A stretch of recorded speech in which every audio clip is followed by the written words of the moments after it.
Welcome to the session 2 for 2022 ICAO Legal Seminar. I'm sure that everyone refreshed themselves enough during their lunchtime. Yesterday in the morning, we have discussed about ICAO's legislative role, and this afternoon session we'll have time to share more in-depth opinions on ICAO's role in each sector. The second session will undergo the topic of aviation safety and security. To moderate this important session, let me just invite Dr. Shefali Juneja, the representative of India, to ICAO. Ladies and gentlemen, please welcome Dr. Shefali Juneja with a big round of applause. So would you please start at the session 2? Thank you very much. A very good afternoon to all ladies and gentlemen. I know we have had a wonderful lunch and it's difficult to get back to work, but let me tell you, we have a very exciting panel before us. We have experts from different parts of the world and some very key challenges that we will be addressing in this particular panel. As you are aware, aviation safety and security are the core values for managing the risk in the air travel and making possible dependable air services. They are also the ICAO strategic objectives. Legal frameworks provides the foundations for a harmonized and collaborated aviation and safety and security management. In this session, we will be seeking to discuss a kaleidoscope of challenges that the legal system will need to be prepared for in future. I have a very interesting panel of experts with me, and I will be inviting them one by one to speak on the topics that they have been assigned. The bios of each of the panelists is available with you, hence I will not be going into the details, but would like to make a reference to a brief introduction to their strengths. Starting with the first session, which is on unruly and disruptive passengers, I would like to take you on a journey as to what is the social life of an aircraft. Inside the aircraft, it's like a classroom. We have seats assigned, our movements are prescribed, the entry and the exits are secured, the way you sit, the way you eat, and when you sleep is all controlled by monitors who can be the cabin crew on behalf of the teacher who is the captain. However, given the unprecedented challenge of COVID-19, in this classroom has come some health protocols. And these health protocols cause anxiety to passengers. They affect them through psychological stretches, and this leads them to behave in manner which is unprecedented. And this is what is unruly and disruptive passengers. Where do we go from here? This is exactly the question that our first panelist, Mr. Tim Colham from IATA, would address. Tim is Assistant Director, External Affairs in IATA. He is responsible for the policy analysis and development, as well as he is also working with the industry leaders as well as governments and regulators. He leads the work of IATA on promoting the ratification of key international instruments. So over to you, Tim, now. Thank you.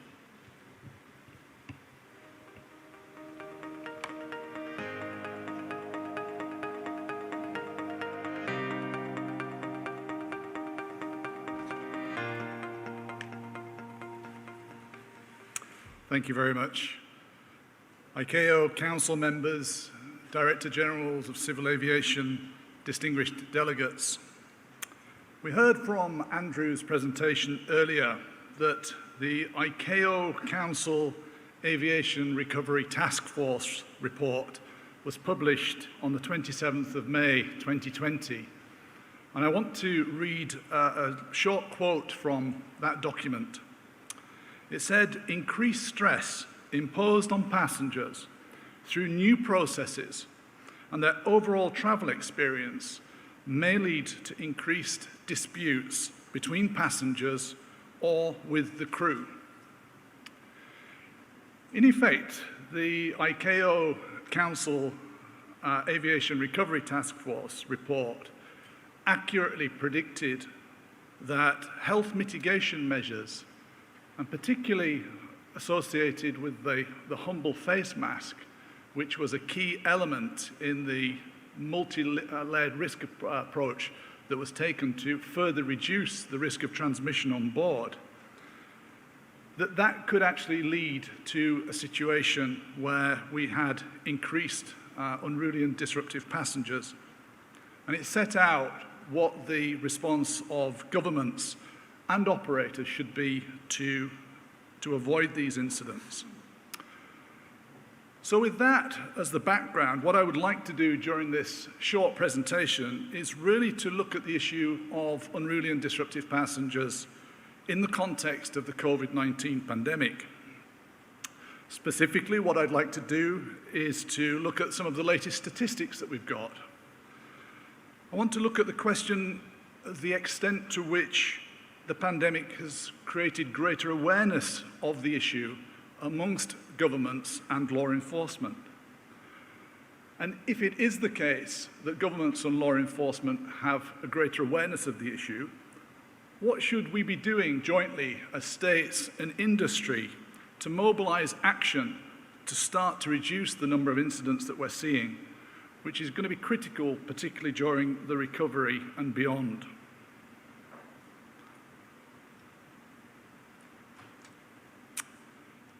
Now, before we get into the substantive matters, there is a link, honestly, with unruly passengers, and let me explain that to you. I'm sure that many of you have seen the situation that happened at the 94th Academy Awards last month, or earlier this month actually, in Los Angeles, where Will Smith, one of Hollywood's biggest actors, slapped Chris Rock, who is one of the US's biggest comic comedians, for an insult that Chris Rock gave to Will Smith's wife. He subsequently berated him on live television as well, using foul and offensive language. So a question, what has this got to do with unruly and disruptive passengers in the context of COVID? Well, there are some similarities with this case. In the aftermath of the incident, Mr. Smith failed to follow the instruction of the organizers to leave the event. In the same way, as part of their duties each and every day, cabin crew around the world are asked to monitor passengers and they have the responsibility to ask passengers to follow lawful instructions, whether that's to wear a seatbelt, to put away their laptop, or indeed to wear a face covering. And that is done on behalf of national governments and regulators. This can sometimes lead them to be verbally and physically abused and assaulted for the work that they do. But perhaps more importantly, in the case of Will Smith, he has faced no legal or other punishment for his actions. And that is something that we hear repeatedly, time and time again, from our member airlines when they deal with unruly passengers, that there is very little deterrence. But I think more than anything, the biggest similarity is that even on live television, even on the ground, we see unruly and disruptive behavior even from celebrities. And of course, it's very different when it's in an auditorium surrounded by lots of security and police than it is when you're on an aircraft 6 miles above the ground, traveling at 500 miles an hour. And that has to be dealt with in the confines of the aircraft cabin. So there are some similarities, but let's now get back to the substantive matters at hand. So I said that face masks were a key part of the public health risk mitigation measures that were set out in the CART documents. And until very recently, this was mandatory on pretty much every airline. In Europe now, when I last traveled to the UK from Switzerland, where I'm based, for the first time I was able to travel through the airport and on an aircraft without wearing a face covering. But that's only happening fairly recently. When this first came out, in the early days of the emergency pandemic, we, as IATA, issued guidance to our member airlines, and that guidance basically said that they should really look at their terms and conditions of carriage, again, to make sure that the requirement to wear face masks was well represented in there. And we also suggested that they make very high profile passenger awareness, whether it's at the booking process, at check-in, at the gate, on boarding, and during the flight, so that everybody knows that you need to wear the face mask. Some states, and I've mentioned there the United States in particular, that became a legal requirement. And we know from various surveys that we've done, we did several surveys throughout the course of the pandemic, 4,500 people in 11 countries. We knew from the responses that this was an important confidence tool as well with masks. And people wanted to see very strong enforcement. Now, all that to say, of course, with face masks, there's one big difference to what other forms of non-compliance that we've seen over the years. This is not a new phenomena in terms of dealing with unruly and disruptive passengers. As I mentioned earlier, it could be that somebody didn't comply with rules on smoking in the lavatory, for example, or wearing the seatbelt. So this is nothing new, but the context changed with COVID. Not wearing a mask on board was seen to be an affront to public health. It was seen to be an affront to all of the sacrifices that people were making individually and our health services were making on our behalf.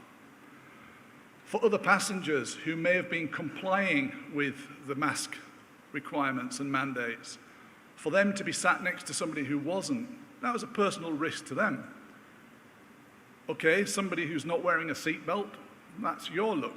You know, if the aircraft comes to a halt or there's turbulence, that's your look, and you're the one that's going to be stupid. But if you're not wearing a mask, you're then putting me at a significant risk. That's the mentality of passengers on board. So the COVID pandemic has definitely changed the context when it comes to unruly and disruptive passengers. Now, we've seen around the world a lot of global media coverage. And I've deliberately tried here to make sure that we get a representative sample of some of the sort of headlines that we've seen around the world. When there's media interest, there tends to be public interest. And when there's public interest, there tends to be political interest. And when there's political interest, we start to see action. Now, as an example of that action, let me give an example of what has happened in the United States. In early 2021, the Federal Aviation Administration in the US changed its approach in response to the high number of unruly and disruptive passenger incidents that they were seeing, and specifically 70% of those cases related to non-compliance with face mask mandates.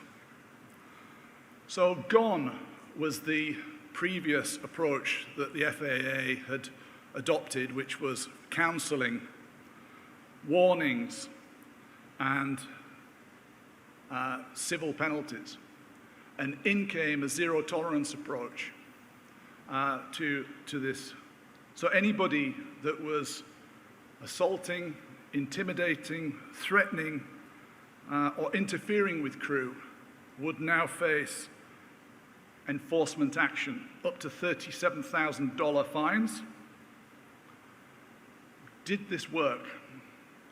Cases down 60% since the introduction of the policy, since the high level, at its highest level.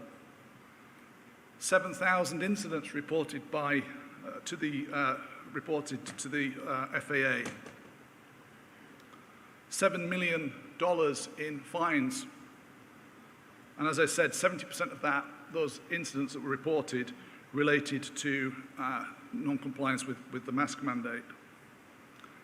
And on top of that strong enforcement action, the US authorities implemented an innovative public awareness campaign, producing collateral that could be used in public service announcements, that could be used in communication at airports, on social media, and again, it was highlighting the types of prohibited conduct on board aircraft.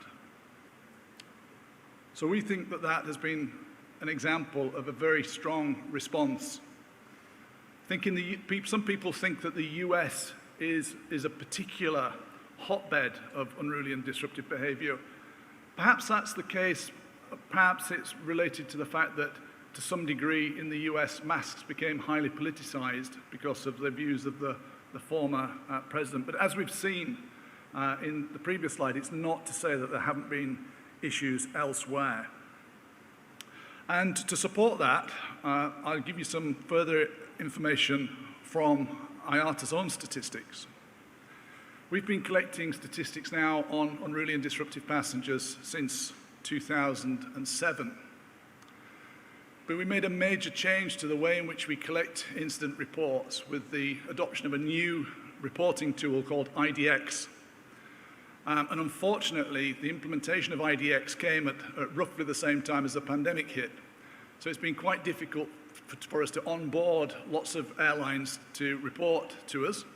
And it's also difficult because airlines have obviously laid off a lot of people or furloughed a lot of people. So actually having the people there to provide us the information hasn't been easy. But all that to say, if we look at the period from the 1st of January 2020 to the end of July 2021, across that whole period, we could see that there was one incident reported to us from 46 participating carriers for every 1,561 flights. But if we condense that period down to the 1st of January 2021 to the end of July 2021, we could see that that incident rate increased to one incident for every 1,340 flights. When we dug down and we looked at this, again, number one cause, 50% of cases, non-compliance. Overall non-compliance, so that's not just face masks, but looking into the statistics, we could see that quite a lot of the incidents did actually relate to face masks. And then, again, physically abusive behavior, again, I think around about 7% of reported cases. And we also did some anecdotal surveys of our cabin operations safety group. One airline in the early stages of the pandemic reported 1,000 cases in 1 week. It's a very big carrier. That stabilized and went down very quickly. One other carrier saw a 200% increase in offloads. So it's definitely the case that we have seen more frequent unruly and disruptive incidents driven by the mask requirements. So there we go. That's the background. How do we deal with the problem? Well, as I said at the bottom of this slide, the good news is that we have all the answers. The answers have been created under the auspices of ICAO, and I'll talk about that in a moment. But I think we really need to ask ourselves three questions. Are travelers aware of prohibited conduct and what the legal and other consequences might be of not following required behaviors? So that's the first thing. That's the first question we need to ask. And it's a very important question because Irrespective of the pandemic, we still expect global aviation to double in size in the next 20 to 30 years. We're going to have a lot of new people flying with us for the first time. We need to make sure that they understand what's expected of them. The second element is that of deterrence. Do governments and law enforcement have the necessary powers to deal with incidents that occur on foreign registered aircraft that land in their territory? And Suhei will talk a little bit more later on in detail about the Montreal Protocol and the gaps in jurisdiction that aims to deal with and tackle. And then there's a further question to that. Do governments, law enforcement and prosecutors, do they have the range of enforcement mechanisms that are suitable and consistent with the different severity of unruly and disruptive passenger incidents? So yes, you have the criminal prosecutions for the most serious offences, but do we just forget everything else, the sort of non-compliance that may be brought to a successful conclusion by the crew training? Do we just have no deterrent and no punishment at all, allow people to act with impunity? That's a question. And then finally, the industry itself has to do more. We have to be better at preventing incidents. We need to be better at managing incidents when they do happen. So it's not just all about what states should be doing. So I mentioned that ICAO has created tools to assist. So the first one on communications and awareness, all you need to do is look at Annex 9 and the facilitation. Each contracting state shall, to deter and prevent unruly behavior, promote passenger awareness of the unacceptability and possible legal consequences of unruly or disruptive behavior in aviation facilities, airports, and on board aircraft. So that standard already exists.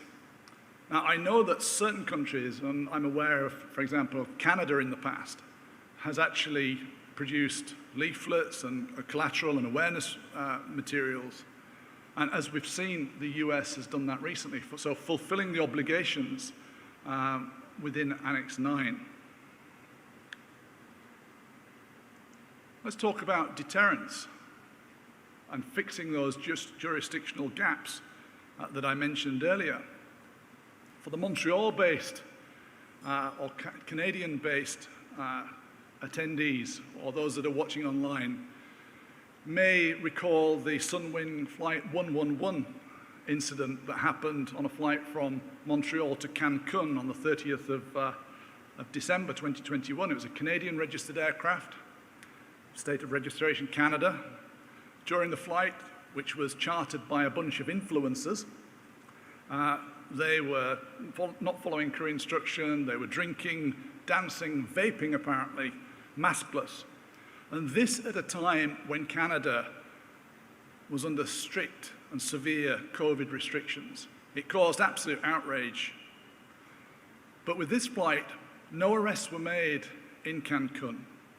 And as Suhei will explain a little bit later, that's because of jurisdictional gaps. The airlines did in fact refuse return carriage. And the good news is that when they got back to Canada, they were stung, or 6 of them were stung with up to 5,000 Canadian dollar fine. So again, sending a strong message. And that's why we are very much in favor of more states ratifying the Montreal Protocol of 2014. It's now at 35 parties, and I know one of the questions earlier was, it seems to be going very slowly. And as Matthew said, actually last year we had 10 states that came to the party. Botswana, Finland, France, Gambia, Honduras, Luxembourg, Netherlands, Russia, Rwanda, Switzerland. And we are actively advocating using our local country offices to remind governments of why we think it's important that they follow ICAO Assembly Resolution A38, A4028C, as was mentioned earlier. So that's the issue with jurisdiction. I mentioned also deterrence and fixing enforcement gaps. The previous presenters highlighted document 10117, which was an update and expansion of Circular 288. We know that often criminal prosecutions are not always seen as in the public interest. There's lots of evidence required. The courts are full of other people that may have done more severe crimes. There are evidentiary requirements, as I said, and there's costs. But what document 10117 does is it provides much more information for states and guidance, for example, on the use of civil and administrative penalties. What we would like to see as industry is, in the same way as you are issued with tickets for speeding and traffic violations, that you could have for the lower level offences or lower level acts some form of short, sharp shock to passengers that can be imposed upon landing. And such civil and administrative penalties are in place in a number of countries, as mentioned here in the slide. I want to mention just one thing. There's been a call from certain governments, and not just in the US now, to look at whether or not we need to move towards government-managed lists of unruly and disruptive passengers. Now, this in a way is a very attractive proposition, and you probably expect me to say, yeah, we totally think that that should be the way to go. But I would just caution for a minute. We think that there, in certain states, that may be a good thing, where states have fixed the jurisdictional gaps, they've fixed the enforcement mechanisms, and this may be a nice additional layer on top. But what we don't want is to lose the legislative momentum, and we heard earlier of how long it takes to ratify international treaties. We don't want to lose that focus on dealing with those gaps in jurisdiction and those gaps in enforcement, because we believe that they will have a much more profound effect on dealing with this issue than moving straight to lists. But as I say, it may be a good option for certain jurisdictions, and they are in place. For example, in India is one such example. Now, in the last couple of minutes, what I also want to say is that it's not just about what states do. And we as industry have issued guidance on training of cabin crew in de-escalation techniques so that we calm people down, not incite incidents. Responsible service of alcohol. And it's notable from the statistics that we've seen that a lot of airlines have cut back, and you're not seeing alcohol as being a trigger in the way perhaps it was in the past. And of course, when these situations happen, in order to protect the safety of the crew, of the unruly passengers themselves, and the safety of everybody on board, they need to be able to be restrained in a safe manner. Working with ground handling teams is another vitally important issue. For example, if you're seeing somebody being disruptive or agitated in the airport terminal, then that information should be passed down the line to the crew of the aircraft, so a decision can be made whether or not to take that passenger, an informed decision by the captain. There's an important need to work with other stakeholders, whether that's airports, whether that's local law enforcement, and we've seen some very good examples of national codes of conduct. There's one such thing that exists in the United Kingdom, for example, and some innovative campaigns on raising passenger awareness. So it's, again, not just what governments need to do, operators can amplify. So in summing up, for my final slide, we do think that the issue of compliance really has focused government minds and law enforcement minds on unruly and disruptive behaviour. We've got the tools, so we need to mobilise and work harder to make states aware of these tools. And we respectfully ask states to look again particularly at ratifying the Montreal Protocol. We've worked to create together states, industry, manufacturers, air traffic controllers, the whole aviation stakeholder value chain to make aviation the safest form of transport. We need to continue to work together to keep it that way and make aviation and flying even safer and even more enjoyable for our passengers. Thank you very much.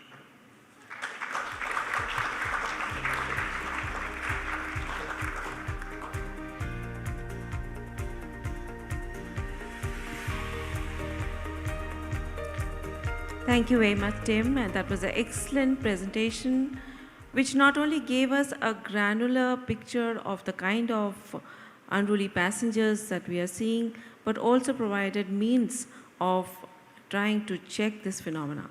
Now, moving on to the other side of the coin and trying to understand that what are the international conventions relating to aviation security that address the problem of unruly and disrupted passengers, I would like to invite Sue Hei Tan, who is the Director, Legal, Civil Aviation Authority of Singapore, and she is also the first woman to be elected as the chairperson of ICAO Legal Committee. Sue, you have 25 minutes. Thank you.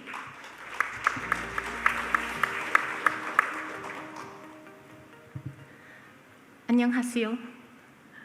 Good afternoon to our dear hosts, Minister and DG and officials of the Korean Ministry. Thank you very much for inviting me to be a speaker, and also to Secretary General, Director, Legal Bureau, Mr. Michael Gill, and colleagues for having me as a speaker on this panel. And thank you, Dr. Shafali. Ladies and gentlemen, so it's a hard act to follow on an afternoon, especially after Tim. So I want to say at the outset that there is going to be an audience participation question during this presentation. And the reason for that is to hopefully inject a little element of fun, and it's going to be such an easy question, you're going to know how to answer it, right? And just to see whether we can all kind of stay awake. All right. So my topic is on unruly and disruptive passengers, public health measures, and Montreal Protocol 2014. So Tim has spoken about the problem of unruly passengers, especially in the COVID-19 context. And he mentioned that ICAO has a number of tools and guidance material. And his question was, are governments making good use of these tools and guidance material? And so what I'm going to do is to start off by running through the tools and guidance. And I will just, as you can see on the right-hand side, the Tokyo Convention 1963, Montreal Protocol 2014, which has already been mentioned. There's an Assembly resolution adopted in, I think it's 2001, on national legislation on certain offenses committed on board civil aircraft. Circular 288 is a very well-liked circular, actually. I think there was some concern when we wanted to change it into a manual. And then we have the manual on the legal aspects of unruly passengers. Annex 9, facilitation, which Tim have already mentioned. And last but not least, the facilitation manual. So these are tools and guidance which ICAO has developed. Of course, states have played a great part in getting these done. And I'm going to run through them very briefly, high level, just to introduce the tools and guidance to you. You probably know some of them better than others. So let's just compare Tokyo Convention 1963 and Montreal Protocol 2014, because the Montreal Protocol 2014 amended the Tokyo Convention 1963. So in terms of application, we know that the Tokyo Convention applies to offenses against the penal law of a state and acts jeopardizing the safety of good order and discipline on board an aircraft. Montreal Protocol didn't change that. Now here we come to what is important to the problem of unruly passengers, the question of jurisdiction. And Tim already mentioned that there are jurisdictional gaps. Now what do we mean by that? So we know that Tokyo Convention stated that a state is competent, a state of registration is competent to exercise jurisdiction over offenses and acts on board aircraft. And then if you are party to Tokyo Convention, then you must take measures to establish this jurisdiction, and normally it's done by legislation. So why is there a gap? Let me tell you a story. So there was a passenger who was flying from Singapore to another country. And that passenger on board the aircraft, some of you may have already heard this story, and I might be repeating, but it's worth repeating. So this passenger on board the aircraft was in the toilet, and somehow this passenger burnt tissue paper. Singapore Airlines, on arrival at the country concerned, then reported to the authorities, and the authorities said, oh dear, sorry, we can't do anything because this incident happened not in our country. We don't have jurisdiction. Okay? The jurisdiction is the state of registration, Singapore, not our country. So Singapore Airlines had no choice but to bring that passenger back, because what that country concerned did was to NTL, not to land, made the passenger, that unruly passenger, an inadmissible passenger. So that passenger was brought back to Singapore, and then because Singapore is the state of registration or state of registry, we had jurisdiction, and the person was charged and convicted and sentenced. So yes, the state of registration is going to be able to take action. But for the airline concerned, it means having to bring the passenger back. And in that particular case, Singapore Airlines actually had to send 2 security guards to bring the passenger back. So it is really very difficult. And what happens if you have a case where you need witnesses, and then the witnesses are not going to easily come back to Singapore for it? So this illustrates what is called the jurisdictional gap. When the unruly passenger reaches the destination, the state of landing does not have the jurisdiction. So IATA, in fact, Michael Gill was responsible for that, then asked ICAO to do something about this, and the decision was made to amend the Tokyo Convention to allow for the state of landing jurisdiction, and then for good measure, they added in state of the operator as well. So in a situation where the aircraft has been leased from the state of registry, from the operator, the state of registry can actually do an Article 83 bis and then transfer the responsibility to the state of the operator. Okay, and then the state of the operator can then exercise, not that you can, but exercise the jurisdiction over a unruly passenger that is, that has taken place on the aircraft, an offense or an act. So this is what the Montreal Protocol does. So now you have the choice. If you fly, say, from here, Incheon Airport to Singapore, and there's an unruly passenger on board, when it reaches Singapore, Singapore is party to the Montreal Protocol 2014. We have taken state of landing jurisdiction. We will be able to take action against that passenger. Vice versa is the same. Okay, so that is a gap that has been filled. Now, just quickly, we just want to mention that under Tokyo Convention, the power to restrain a passenger or an offender is until the next landing, and the aircraft commander can have the power to disembark or deliver the offender in the state of landing. There's just a slight change in relation to that. I'll just mention it, but I'm not going to go into explanation, is that whereas under Tokyo Convention, it must be when the pilot in command, the aircraft commander wants to deliver, he must have the belief that it's a serious offense according to the penal law of the state of registration. Now that requirement that is according to the penal law of the state of registration is no longer there for Montreal Protocol 2014, just the pilot's opinion that it's a serious offense.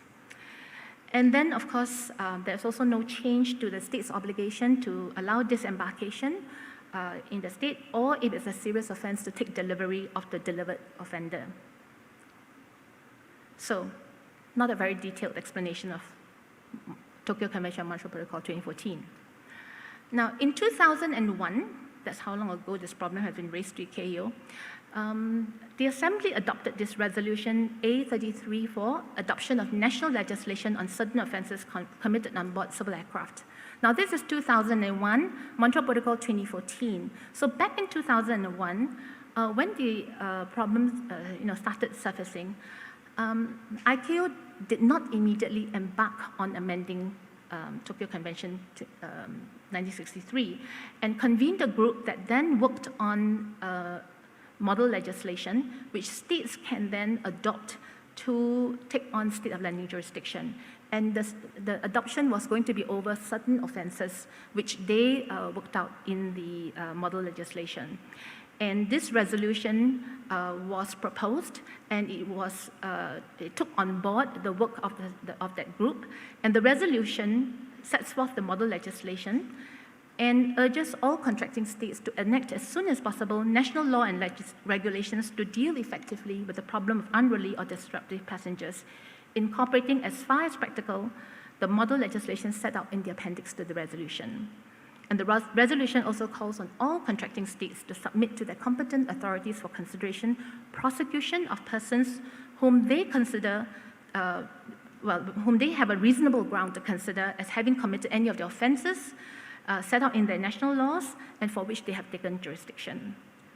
So this was a resolution that was passed in the year when we were dealing with 9/11.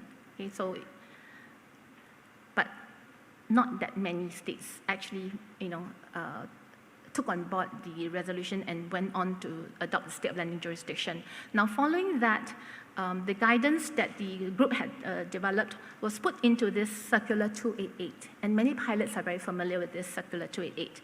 And it addresses three situations or three areas. One, it gives a list of specific offenses for inclusion in your national law. Two, provides for the extension of jurisdiction over these offenses, and then also give some guidance on the appropriate mechanisms for addressing these offenses. And then, of course, this was, promulgated to states for their information and recommended action. And of course, the focus is on the legal aspects of the unruly passenger problem. So we have the resolution, we have the circular, and then we have a manual now which replaces the circular. And this manual, I must mention, comes about because of Montreal Protocol 2014. And what it does is that it updates the circular as a result of the adoption of Montreal Protocol 2014. And that, of course, includes the extension of jurisdiction to take on board the state of landing jurisdiction as well as the state of operator jurisdiction.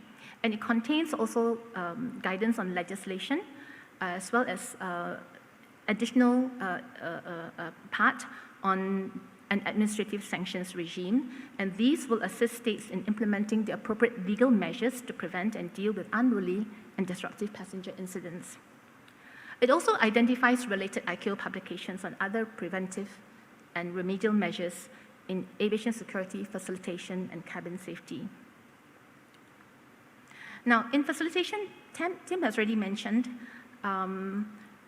about states have been asked under Annex 9 to promote passenger awareness of the unacceptability and possible legal consequences of unruly or disruptive behavior. And there is another provision asking states also to take measures to ensure that relevant personnel are provided training to identify and manage unruly passenger situations. And there's guidance on this in the manual that I've mentioned. Now, there's also the facilitation manual, which is guidance on Annex 9, and it talks about also, elaborates a bit on these two provisions in Annex 9 about notification to passengers on the unacceptability and consequences of unruly passenger behavior. And it says, for example, you can do it by using posters displayed through the terminal areas and by placement of notification cards in ticket jackets and on board aircraft. I have to say, though, Tim, that I've not seen those. Okay, and in relation to training, the facilitation manual suggests training in passenger service skills to minimize stressful interactions in the recognition of the signs of a passenger who is a little more likely, due to either general instability or reaction to immediate stress, to explode into unsavory behavior, and the recognition of potentially escalating situations and in crisis containment. And again, there's some further guidance material on this. Yeah. Oops, sorry. Please pardon me, everyone.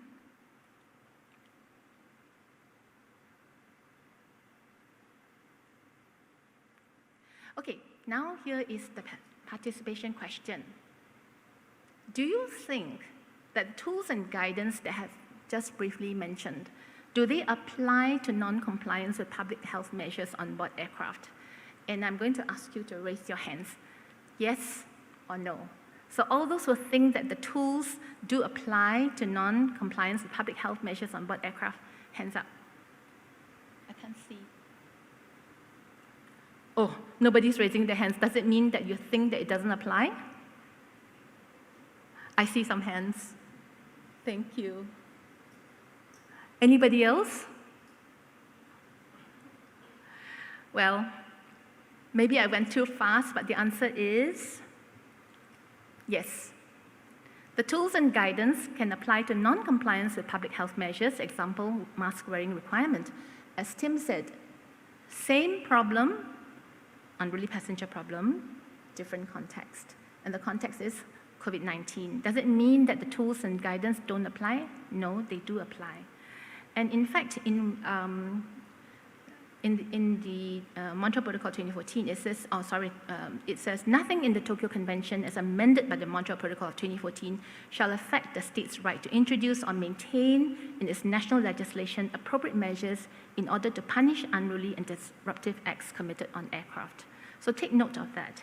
Okay? You don't have to just only take appropriate measures that are mentioned in the Montreal Protocol 2014.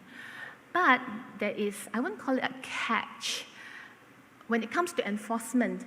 And I know that the airlines and IATA, represented by Tim, would like states to take enforcement action and effectively stop the problem, okay? Unfortunately, we do not live in an ideal world, right? And enforcement action, there are many considerations that be taken into account. And in fact, Tim has already mentioned one or two of them. So, however, we need to take note that in the Montreal Protocol 2014, in fact, there is a provision, Article 15, which encourages states to initiate appropriate criminal, administrative, or any other forms of legal proceedings against any person who commits on board an aircraft an offense against penal law, or an act which may or does jeopardize the safety of the aircraft or of persons or property therein, or which jeopardizes good order and discipline on board. In particular, physical assault or threat, and then a refusal to follow lawful instruction. And he mentioned that. So if the cabin crew tells a passenger, please wear your mask, okay, that is a lawful instruction, especially if it's in the context of the cabin crew complying with the legislation or the regulation of a state. So Canada has been mentioned. Canada has an interim order in relation to this, and it provides, therefore, for a mask wearing obligation, or what they call a mask mandate. So, states are encouraged to consider adopting the latest tool and guidance. And the latest, of course, is Montreal Protocol 2014, and of course, to use the manual on the legal aspects of unruly and disruptive passengers. So, what are the benefits of ratifying Montreal Protocol 2014? Well, obviously, it will strengthen the state's capacity to curb the escalation of the severity and frequency of unruly and disruptive passenger occurring on board aircraft. And it adds the jurisdictional basis for the state or the state authorities to initiate criminal, administrative, or other form of legal proceedings against unruly or disruptive passengers. And of course, the additional jurisdictional basis are the state of landing jurisdiction and the state of the operator jurisdiction. And therefore, the state will be better able to protect crew members and passengers and to keep flying safe for all of us, for the safety of aircraft, persons, and property on board, and to maintain good order and discipline on board. So of course, when we talk about the benefits of Montreal Protocol 2014, we're not only talking about passengers who wear masks, but any passenger who commits an offense on board the aircraft, right? And then you can take action when the person lands. So that's the end of my very quick presentation. I just want to make one mention, and I hope you understand. We have heard today that we are celebrating the 75th anniversary of the ICAO Legal Committee. And I just want to point out that if you look at the history that I have outlined for you, the work on this Tokyo Convention, Montreal Protocol 2014, started actually before 1963, okay? So 63 was when Tokyo Convention was concluded, and then it has been a very useful and very successful convention. But actually the work of preparing for that treaty started before 1963. And then look at the journey that it has undergone, right? It started off as a treaty that was meant to deal with offenses on board aircraft, to fill a jurisdictional gap when aircraft are flying over the high seas or over states of undetermined sovereignty, and to address the question of hijacking, and also it can address non-hijacking and serious to non-serious offenses. And then it has gone through, in 2001, the problem of unruly passengers, and then it was amended in 2014 to add on the state of landing, a state of operator jurisdiction. There have been guidance material that have been prepared. All this work has been undertaken under the work program of the ICAO Legal Committee with the strong action and support of the ICAO Legal Bureau. I think in 2022, as we celebrate the 75th anniversary of the ICAO Legal Committee, we can take pride in the fact that in this particular project, there has been a consistent and committed action to change, respond to differing situations, to strengthen the legal framework so that all of us can fly safely on an aircraft and arrive at our destination to be with our loved ones after a short or a long journey on an aircraft. So with that, I think let us take pride in what has been achieved, and let us also make use of these tools and guidance that ICAO and the Legal Committee has worked together to produce. Thank you very much.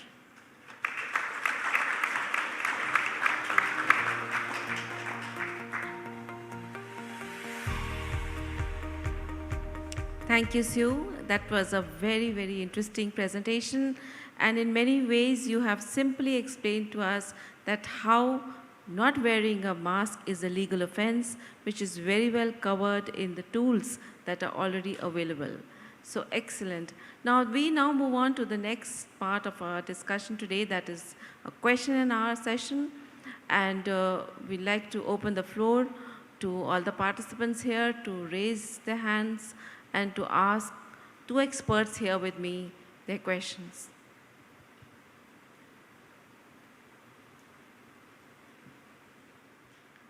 Or maybe I can set the stage by asking the first question. So my question goes to Tim.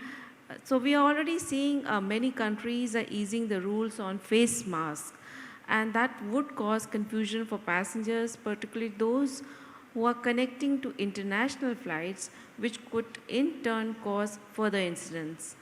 What one step would you like to see taken to ensure that we don't have that situation, and a recipe for even more incidents? That is a really great question, and it's a very tough question. I think in an ideal world, we would want, in an ideal world, we would want the world to move at one, but that's not going to happen. So I think it's communication. I think that's the important thing. I think for example, if you look at the UK example, or even coming out of Geneva the other day, that's the same. It was made clear at the time when I was booking that despite the fact that there's no mandate, no requirement to wear masks in Switzerland anymore, that when I was on the flight, I needed to wear the rules of the UAE, the flight, I needed to wear the mask on the Etihad flight, and then on to Seoul as well. So I think it's communication. It's being clear with people that it's based really on the destination, where you're going to. And if there's a requirement there to wear a mask, then you have to wear a mask. It's part of those important risk mitigation measures. And I think that's very important because this pandemic is at different stages. The epidemiological situation is at different stages. The vaccination rates are at different stages. So it's bound to be that we're going to have different speeds of reopening. So I think it's absolutely essential that we as industry do our bit on the need to communicate that, but of course, albeit with the support of states as well. Thank you, Tim, for that. I would like to move on to Sue and ask her the same question once again. And how do you find that with countries deciding on easing of rules on face masks, and how that would affect a passenger connecting on to international flights? Would that cause more incidents, and do we have the wherewithal to deal with it within the tools available?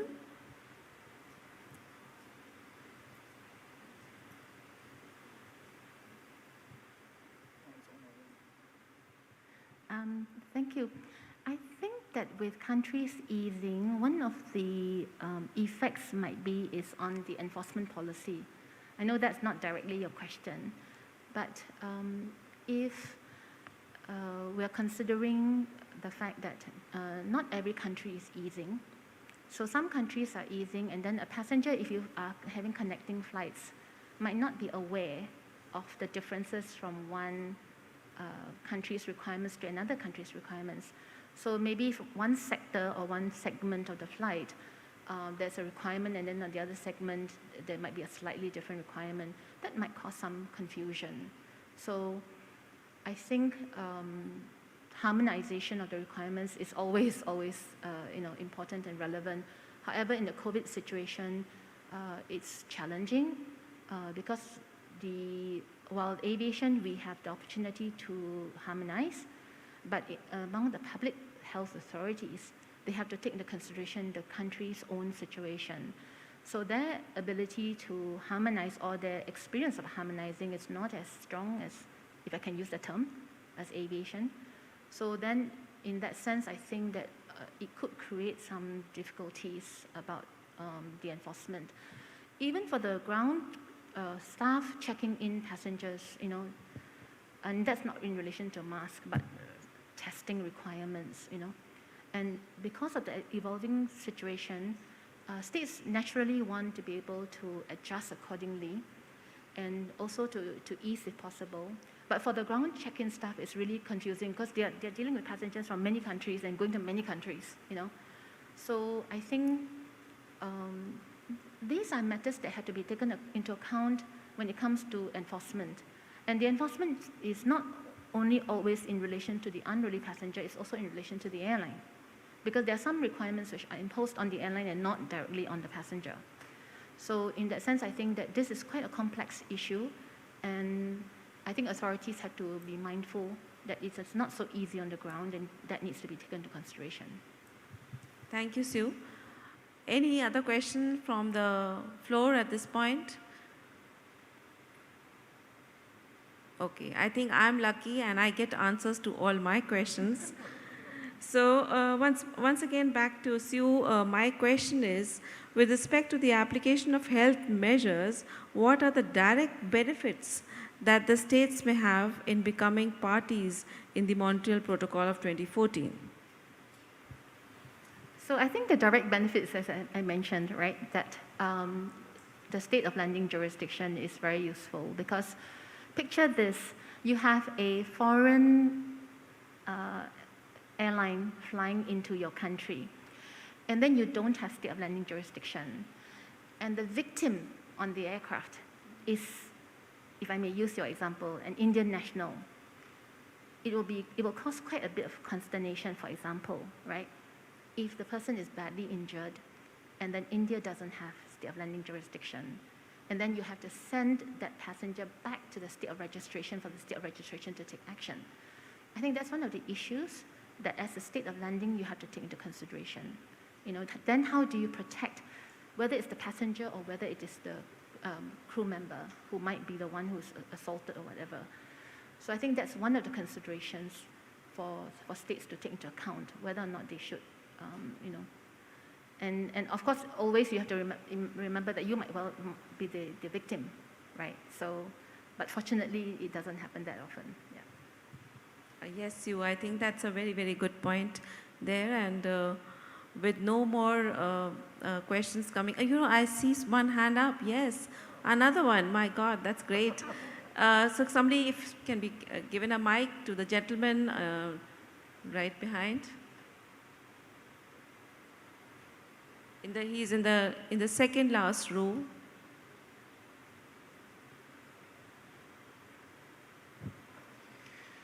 My name is Jamaluddin from Uzbekistan, Korea Airspace University and Minister of Transportation, Republic of Uzbekistan. I have one question. Since 2000, at the least 6 types of the pandemic have passed as like H1N1, SARS-CoV, MERS, H5N1, Ebola, flu, and last one is COVID-19. And all of the pandemics have passed in the world and which affected to the aviation industry and which brought enormous damage to the aviation economy. We can see how the scope of the pandemic only expands each time. And one question, what measure is ICAO and IATA taking to develop measures to further prevent or circumvent the next pandemic for the aviation industry? That's an interesting question. Who would like to take it? Tim? Yeah, we will be, there needs to be, I think, a complete review of the lessons learned from the pandemic, and I think that will happen. I think it's going to be looked at through CAPSCA and other fora, and probably will be a discussion at the forthcoming ICAO assembly later this year. So at the moment, I think we're too busy trying to deal with this pandemic, but it's definitely on the agenda on how we can strengthen the international health framework and the lessons learned from this pandemic. But we're not out of this one yet. We need to get this one finished. Thank you, Tim. I saw one gentleman right there in the second last row. If he can be given quickly the mic, we hardly have a few moments left. Gentleman just down on the side, yes. Thank you, Calvin Sotieno, Kenya Civil Aviation Authority. Okay, this one is a bit out of, I'm just wondering, in the 2014 Montreal Protocol, where you've included the state of registration, landing and operator. Is there a chance that we could envision an increase in the jurisdictional base to include maybe the country of citizenship of the victim or the offender? And can we also envision a case where the aircraft itself can be a jurisdiction in itself? And the countries be a means of enforcement of whatever the captain will have decided in the aircraft. Because in the aircraft, it will be complete. We will have solved the case of not having to worry about witnesses, because the witnesses will already be there. We'll be having the crew, we'll be having the passengers. So that in that case, the states will only come in to enforce what has already been decided in the court within the aircraft itself. Thank you. Sue, will you like to take that? And we are just going beyond our time, so if you can have a short answer. Tokyo Convention does not prevent a state from exercising its jurisdiction under its national laws. So, that's something that you can take a look at under the national laws of a state. And I think states would want to take policy decisions as to what kind of offenses they would want to take jurisdiction based on nationality over. Thank you, Sue. And I'm sorry now we don't have any more time for this round, this panel, but I see a very strong, okay, please take it, but please be as quick as possible. Thank you. My name is Peter Malboba from AFCAC. My question goes to Sihue. She gave the example of, a practical example of unruly passengers, and I'm wondering how successful has been the rate of prosecution, particularly in the state of London, where they might not be likely to be witnesses, and yet you are bound to prosecute the unruly passenger. In practical terms, how has that worked out? Thank you. Yes, please. The state of landing actually would be considered to be the one with the most likelihood of being able to have the witnesses. Of course, it's not easy to expect that the witnesses will necessarily land there together with the passenger who has been delivered to the authorities. But if you compare that to bringing the passenger back to the state of registration, between the two, the state of landing would actually have a higher chance of being able to have the witnesses and at least have their statements taken as early as possible. To ask the witnesses to go back to the state of registration will be even more difficult. I hope that addresses your question. Thanks. Thank you so much to the audience for their questions.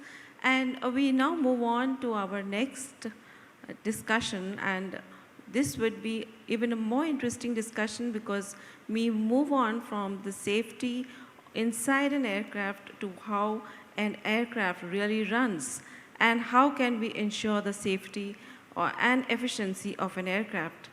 It has to be seen that Boeing 737 MAX has been completely overhauled in design and software and has returned to service. One of the key challenges will be its safety. We have today with us Jeffrey Klang, who will be connecting through the virtual media, and he will be talking to us with regard to not only the coming back of Boeing 737, but also what are the current issues that are affecting the Chicago Convention. Jeffrey, are you with us? Can you connect with us? Thank you very much for your inputs on what FAA has done to complete the process of recertification of the MAX aircraft, as well as sharing with us your views on the evolving situations and the challenges that are coming up in case for Chicago Convention, as well as for the Cape Town Convention. So thank you very much, Jeffrey, for joining us from FAA, and we're really happy to have you with us. Now moving on to the remaining part of the panel, I would like to invite the two panelists, Mr. Andrew Opelot, the Legal Officer, Legal Affairs and External Relations Bureau ICAO, onto the stage, as well as our next panelist, Gilberto Lopez Mir. Thank you. Thank you for joining me on the stage. So now we move on to yet another challenge that is being faced by the aviation safety and security, and that is the cyber challenge. As we had discussed during the first part of our session today, cybersecurity is one of the emerging threats to commercial aviation, and we are going to talk about the nature of the threat as well as the treaty tools available for dealing with it. Let me introduce Mr. Andrew Opelot, who has already been a speaker, so I will not take too much of time in introducing him. As you very well know, he's the legal officer in the Legal Bureau of ICAO. Andrew, you please take the floor. Thank you.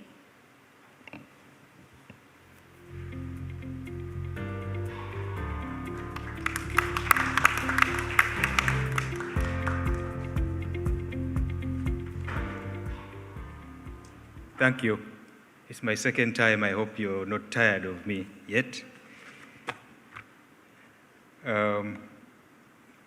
It's a late afternoon, and I wish I had an interesting slide to share like Teams. So I don't, but maybe just to share an anecdote about cyber attacks. Have you heard about Chris Roberts? You can Google Chris Roberts and read the story. But in brief, according to press reports, this gentleman was arrested by the FBI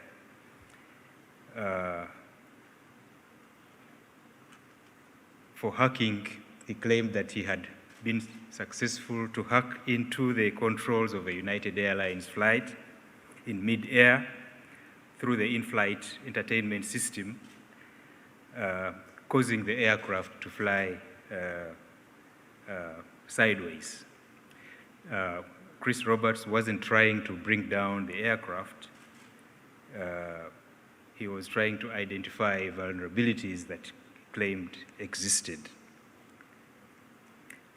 He's what is known as a hacktivist or information security researcher or cybersecurity consultant. With that brief anecdote, I want to say that today I plan to talk about briefly about the nature of this threat, the legal framework available for dealing with it as set out in various ICAO treaties, and a little bit about the organization of ICAO's ongoing and future work on this issue.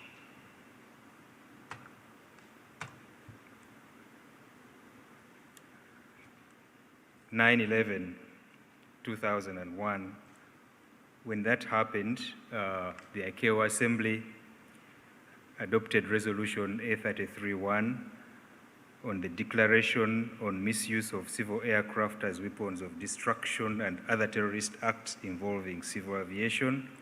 And in this resolution, the Assembly requested the Council and Secretary General to address new and emerging threats against civil aviation.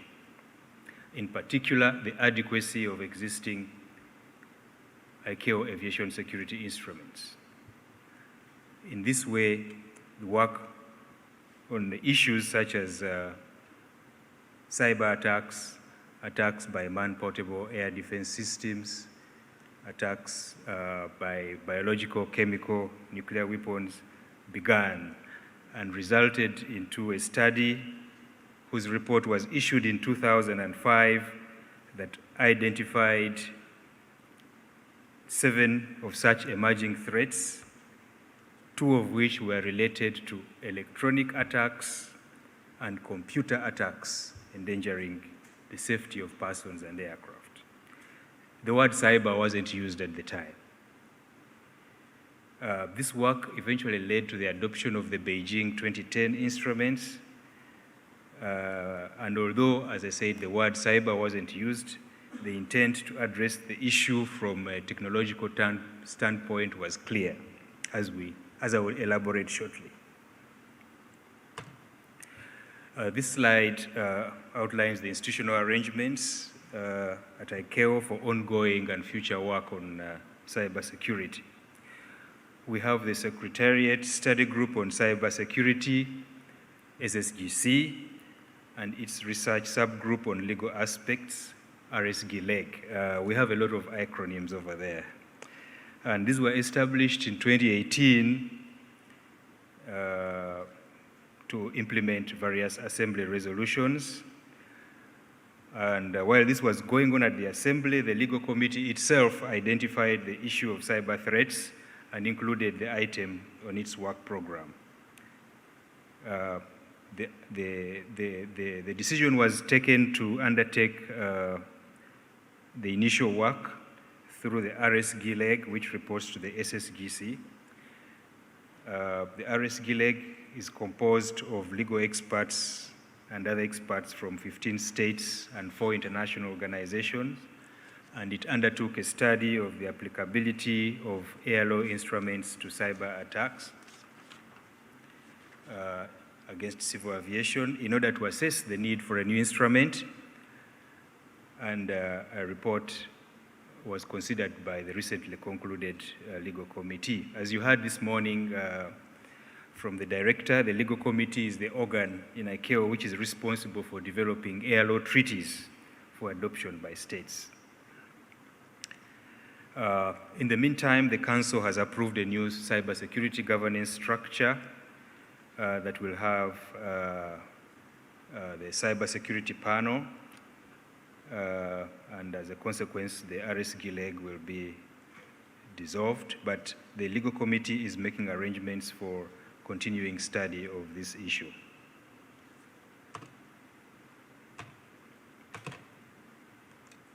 I talked briefly about Chris Roberts as an example of what could happen.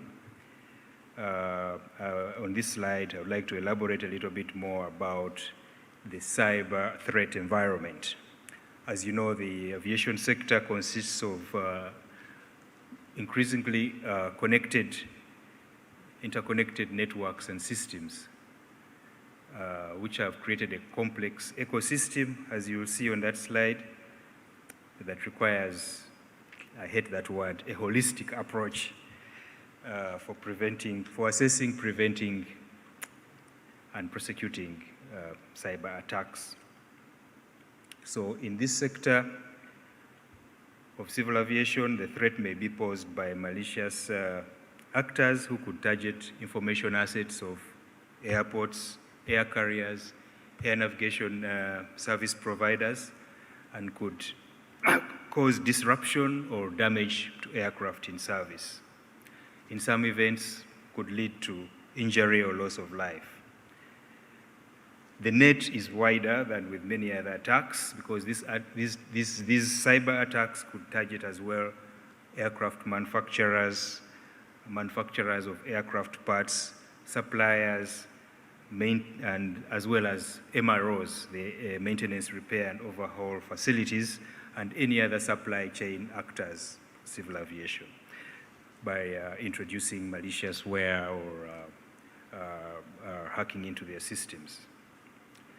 However, it should be noted that as I speak, there's been no known cyber attack on civil aviation leading to an accident.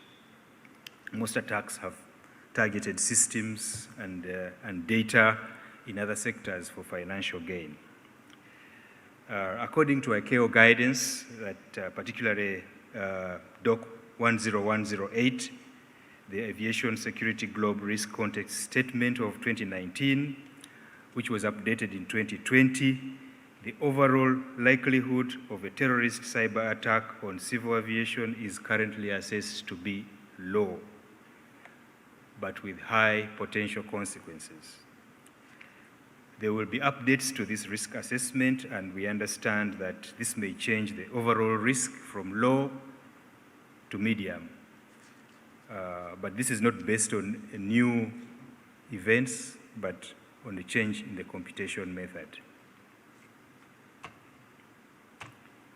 Again, as you've heard before, the major achievement in ICAO's work has been the preparation and adoption and worldwide acceptance in many cases of 8 international treaties dealing with specific problems of aviation security. I will highlight some of these, which are based in part on the study that I mentioned before, that the 38th session of the Legal Committee recently considered. First, the Torture Convention of 1963, which is applicable to offenses against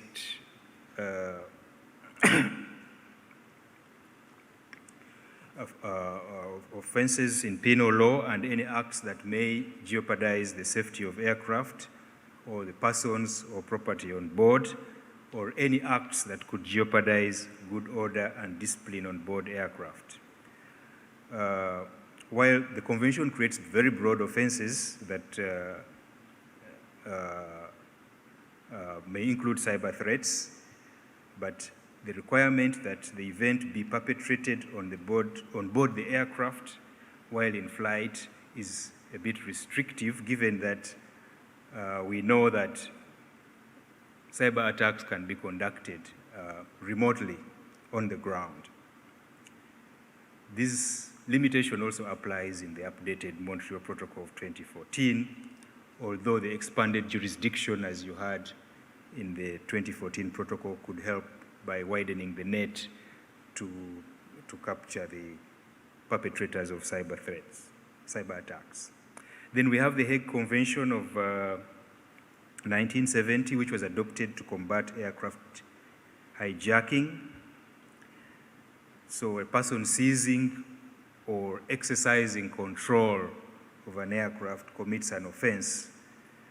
But in applying this to for a cyber attack, we have to show that this attack resulted in the control of the aircraft or amounted to use of force.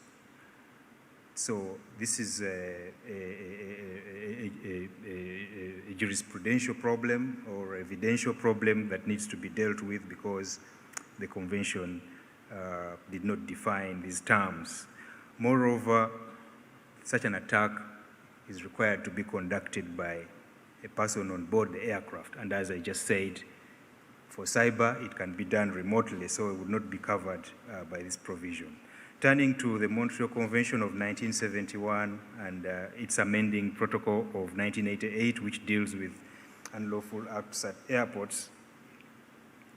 Here, the requirement for the offender to be on board the aircraft doesn't exist. However, again,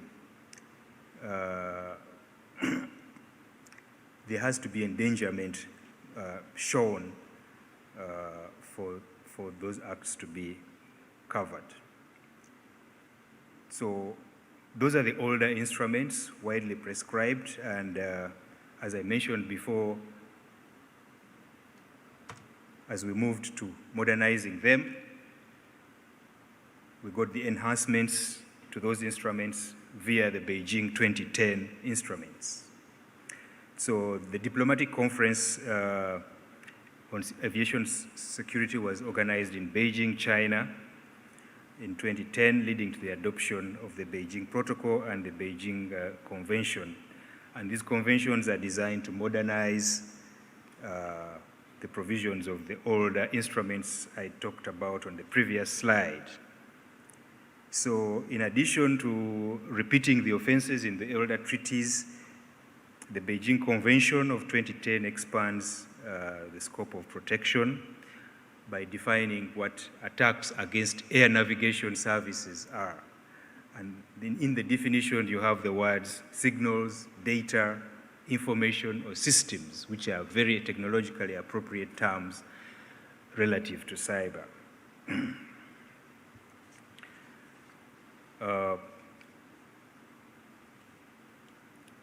The Beijing Protocol as well modernizes aspects of the Hague Convention.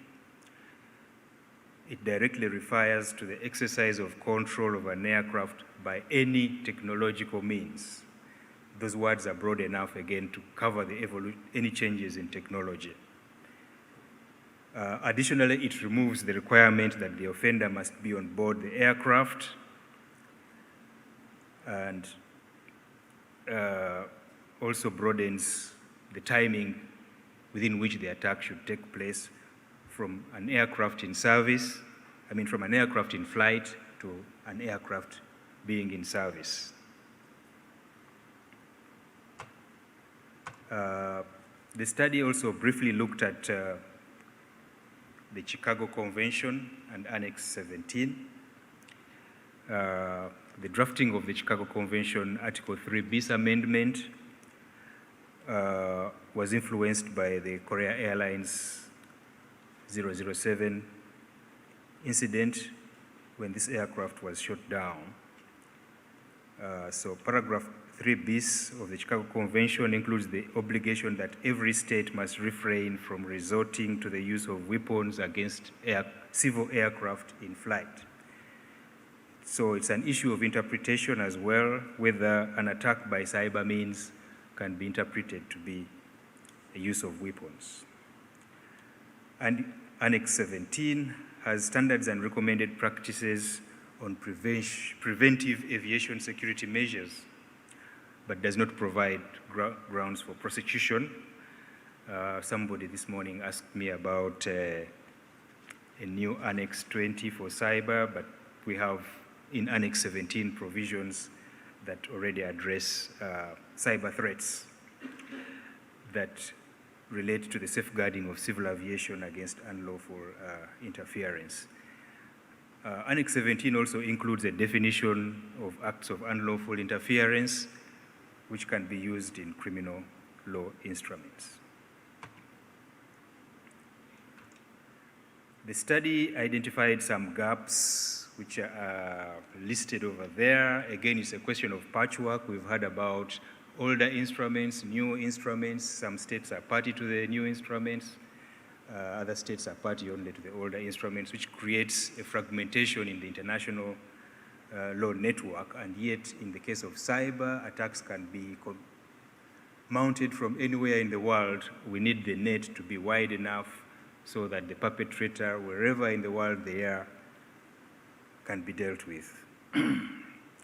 The other issue I'll briefly mention is the issue of scope, because generally these instruments relate to acts that endanger the safety and security of a flight, but you have some acts which may not reach that threshold. There could be theft of passenger information. There could be service disruption. Somebody hacks into the flight information display. Connections are missed. Flights are cancelled, causing service disruption. But these instruments will not deal with that situation. So the conclusion generally is to encourage states to ratify the Beijing instruments as they improve the situation with regard to the framework being capable of dealing with cyber attacks.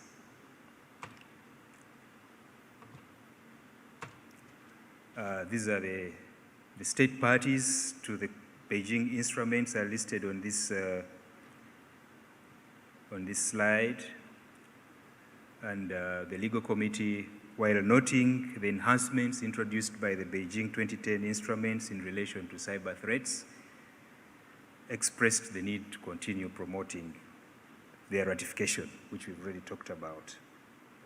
So we need many more states to be part of this treaty framework in order to make it more effective.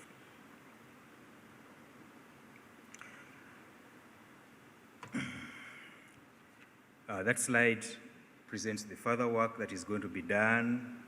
We have to continue monitoring the evolution of the technology. Maybe in a short time, we'll be talking about artificial intelligence, for example, what will be the impact of that. We have to continue assessing the gaps in legislation and developments at the United Nations, as well as other domains. So,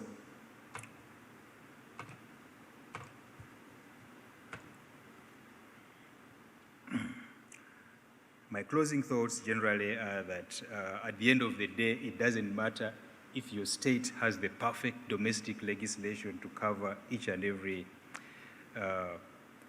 method of cyber attack.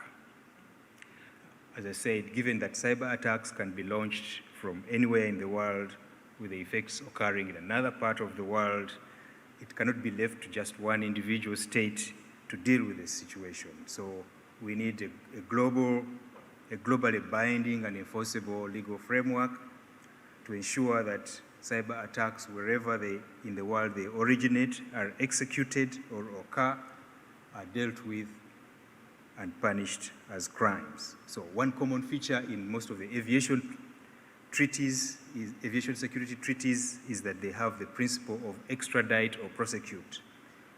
So this helps the affected states, regardless of the location of the perpetrator, to have access to them for prosecution. Very briefly, in the time remaining, other issues that are sort of incidental to criminalization are what to do about reporting and information sharing, because currently in Annex 17 and in the aviation security treaties, you have provisions that talk about reporting of an act of unlawful interference. But for cyber, the information, the threat, the vulnerabilities need to be shared well in advance, not after the fact. So what to do about introducing an obligation, an expanded obligation in that regard. Amnesty for hackers, not for hackers, for ethical hackers, cybersecurity researchers who proactively probe the resilience of systems. Is there a potential to provide amnesty for them? Supporting business continuity and recovery. Evidence has to be preserved when there is an offense committed, but aviation systems, it is critical that they are available as soon as possible. So there's not the luxury of waiting until the evidence is collected. There's very little time for that. Finally, attribution. This is probably more of a technical issue than a legal one, but this is a major challenge to identify and to attribute the origin of a cyber attack, especially where state actors are concerned. Finally, you have the issue of other communications providers in the ecosystem, satellite communication providers. The aviation framework doesn't cover those, so that could be a challenge. With those thoughts, that concludes my presentation for this afternoon. Thank you.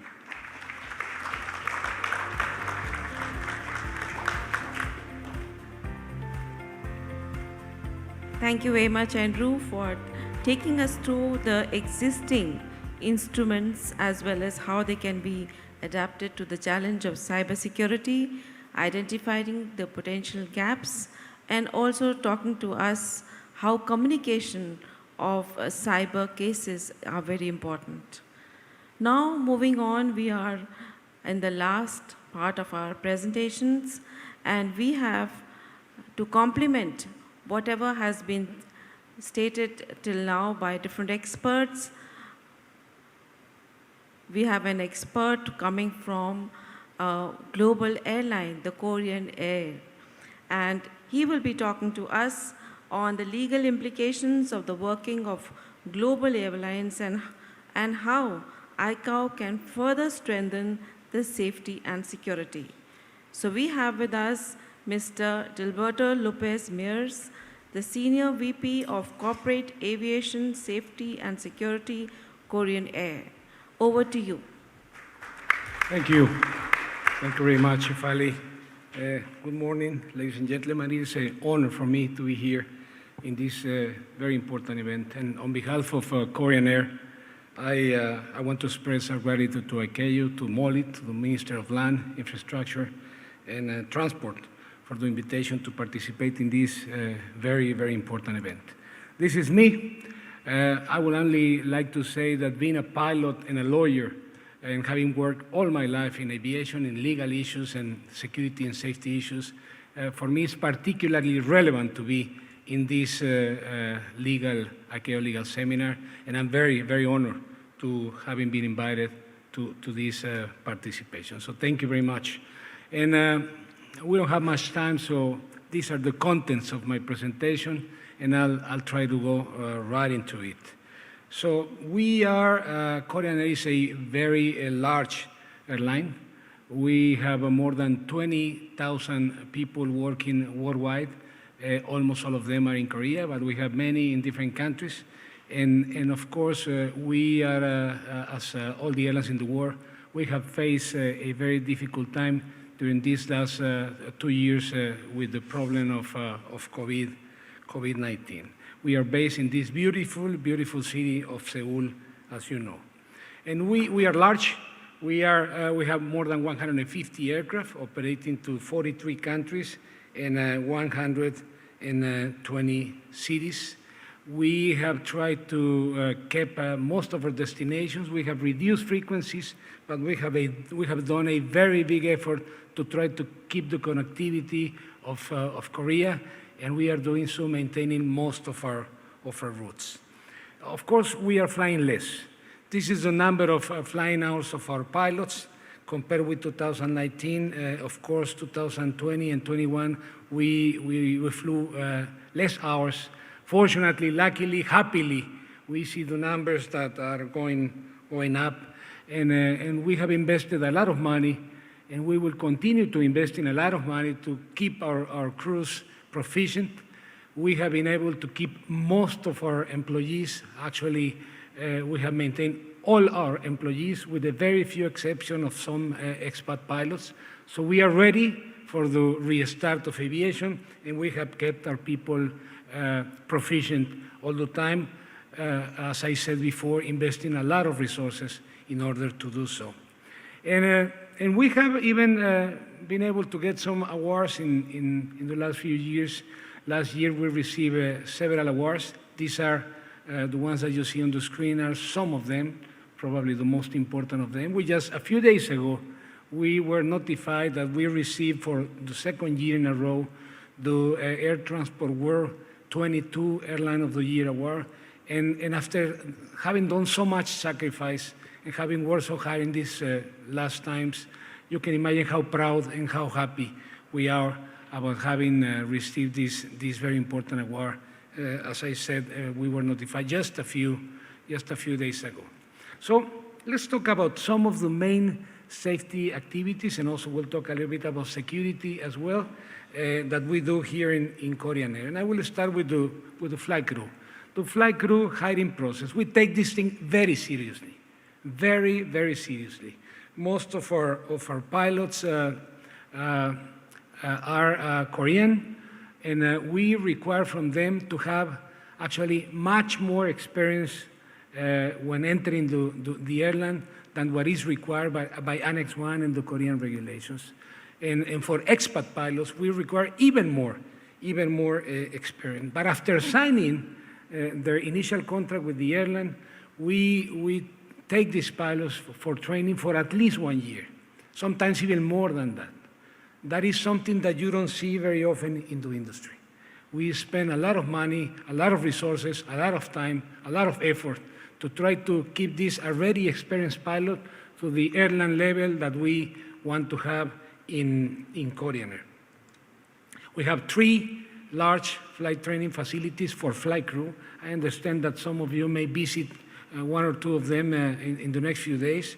We have the Jeju Island Flying School. This is a very unique facility. Normally in the world, you see an airport with 1 or more schools operating in that airport. In this case, the school owns the airport. We have a school with an airport. And this is a very well-equipped airport. I mean, 2,500 meters, 45 meters wide, ILS equipped. We have ILS approach, we have RMP, we have BOR, we have lights. So this is an airport to serve the school, our school. We train our pilots there. We have also a training facility, large training facility in our headquarters in Gimpo Airport. We have fixed training devices, we have everything there.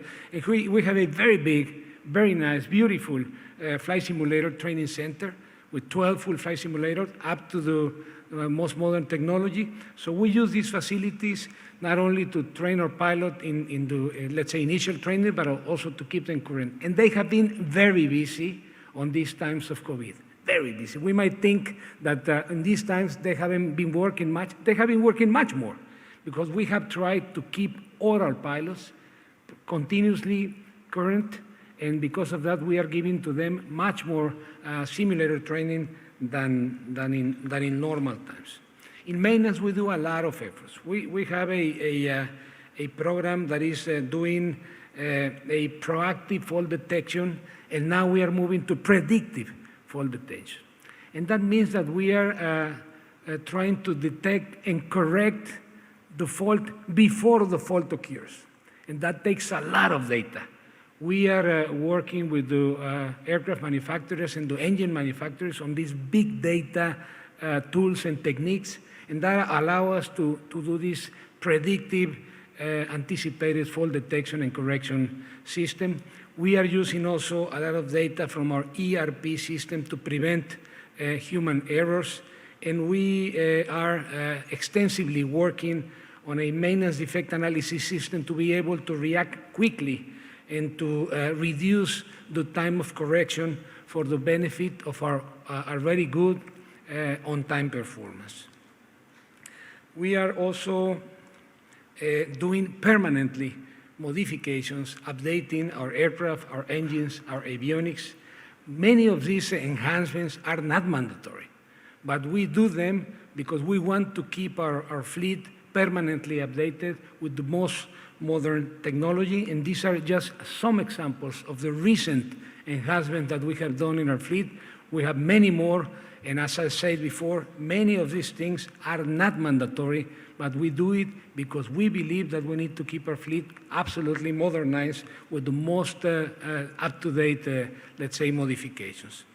And the result of all this effort is that our dispatch reliability is extremely good. Well, much better than the world average. You see there that in all our fleets, we have better dispatch reliability than the world average. We don't have the Airbus 380 numbers because it is impossible at the time. We have 10 Airbus 380s, and only 1 of them is flying. So it is not a reliable statistics that we may have on this fleet. But we are better than the world average dispatch reliability, and this is because of all the efforts that our people, particularly the maintenance division in our company, is doing every day. Now, let's talk a little bit about cybersecurity. No real and effective security level can be achieved without proper intelligence information. We have the extraordinary support of our authorities here in Korea. We have access to information from the National Security Information Sharing Network. And this allows us to make relevant, pertinent decisions in terms of tactical security decisions. We have a very strict security-based airspace utilization policy. But in order to do that effectively, we need to have information, and we collect information, and also we receive the support from the Korean authorities. So based on that, we are continuously reviewing the routes that we are flying. And just as an example, and that costs a lot, of course. Just as an example, I will say, for example, that since more than 10 years ago, more than 11 years ago, we have been bypassing the airspace of North Korea. This is a closer example that we have, of course. But also, we have been bypassing the airspace of Syria in our flights to Israel, to Tel Aviv. We have been also bypassing Afghanistan recently on our flights from Hanoi in Vietnam to Vienna, increasing our flight time by 105 minutes average. This is huge, and we are doing that almost every day. And recently, we have had to bypass the Russian airspace, Ukrainian airspace. We started that in March last month. And just to give you an idea on the flights outbound to Europe, or all our flights to Europe have an increase in flight time between 90 and 165 minutes. And inbound, Europe to Korea, between 50 and 110 minutes. This is very inefficient and very costly as well. But we do it, and we will continue to do it. This is a very firm policy of Korean Air. There is no negotiation about it. Safety is first, security is first, and we will continue doing and following this policy, no matter how much it costs for the protection of the operation. So in the end, the result is that we have a very good safety performance. To give you an example, for Korea, the safety performance target in 2021 set by the authorities was 4.54 occurrences per 10,000 flights. We had 1.14 occurrences per 10,000 flights. A very good safety performance so far, I will say. And in the end, this is the end result. Our commitment is achieved. We have been flying, operating extensively for more than 21 years without loss of human life. 0 loss of human life in our operation. We are definitely proud about that. But we face many international legal challenges, and many of them with very complex and severe safety or security implications, and I'm going to talk briefly about some of these cases that we face every day. Sometimes we say, maybe as a joke, that we face complex safety and security challenges with very complex legal implications. And sometimes we say the other way around. We have a legal challenge with a strong safety and security implications because they are clearly interconnected. Some of these problems have been discussed during today's presentations or will be discussed tomorrow, and I will briefly talk about some of them. I will start with the big issue of the energy storage devices. The most common of those is lithium batteries. And we have been discussing for many, many years about how to control and mitigate this risk. Many things have been done, of course. Good progress have been made, but the problem is not solved yet. And this problem goes beyond the scope of civil aviation authorities, beyond the outreach of airlines, of freight forwarders. It is the trend in the world is that the airline, the operator, is fully responsible for whatever is put on board of its aircraft. But the truth is that it is impossible for the airline operator to control all the risk on the supply chain upstream of this cargo that is being loaded on the aircraft. And we still have rogue and undeclared lithium batteries or other type of energy storage devices. So we have done great progress on this thing, packaging, level of charging of the batteries, et cetera, but we are still far from the final solution. I firmly believe that we need more collaboration, not only from the civil aviation authorities from Chicago, but from other authorities, because this goes beyond the civil aviation authority scope or the airline scope. We need more collaboration from customs. We need more collaboration from industrial manufacturing authorities, for example, even sometimes consumer protection authorities. This, in order to reach the final solution to this real risk that, yes, we can say is reasonably in control, but not fully controlled yet. The risk is not completely mitigated, and we see incidents happen there and there and there in the world, and we don't want any big accident happening anytime in the industry of aviation. Now, briefly about this big issue of 5G deployment that we see very recently. It's an ongoing problem. It's an unprecedented situation. We saw in the United States 2 big federal government agencies with different opinions and different approaches about the problem, unprecedented, I would say. And it is still, we have still a lot of uncertainty in the near future, a lot of uncertainty. And also considering that much more deployment is expected for the 5G in the next few years. So we all have an important role to play here. ICAO has an important role to play here. The civil aviation authorities have an important role to play here. I'm going to show you 2 slides that were presented just a few days ago, 2 weeks ago in Dubai in an Airbus safety conference. I asked for authorization from Airbus to copy and present these 2 slides to you. This is the snapshot of the rollout of the 5G C-band recently. We see these are the main markets where 5G was deployed, and you can see that the band used by the United States was close, but not really close to the radio altimeter band.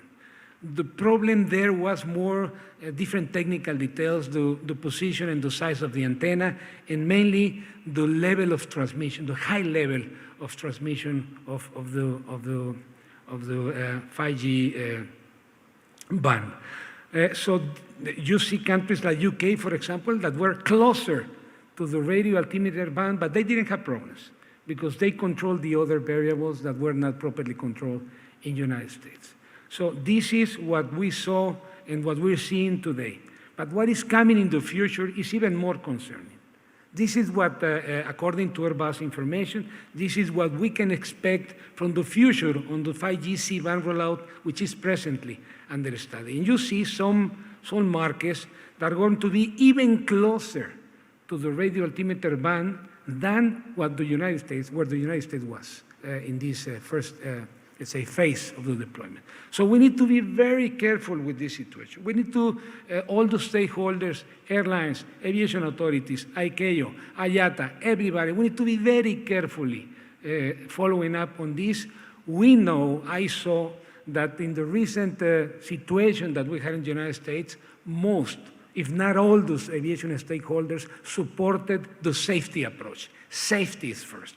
But this is not the end of the problem. This is just the beginning of the problem, and more deployment is coming, and we will have to be, of course, following up on this. This is a very technical, very complex technical and legal issue, but with huge financial implications.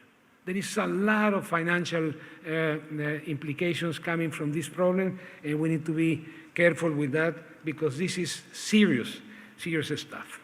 Another interesting topic that has very strong legal, safety, security implications are the new modes of air transportation. We have discussed for years about that. More and more is coming.